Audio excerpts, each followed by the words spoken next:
el silencio en la oscuridad,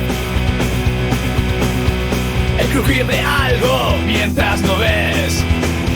Sentimientos tan fuertes tienes cuando la historia escuchas cerca de la fogata con el tío Pepe. Un lugar donde escucharás historias sin igual, ya verás. Acércate a la fogata del tío Pepe. El silencio en la oscuridad, el crujir de algo mientras no ves. Sentimientos tan fuertes tienes cuando la historia escuchas cerca de la fogata con el tío Pepe. Un lugar donde escucharás historias sin igual, ya verás. Acércate a fogata del tío Pepe.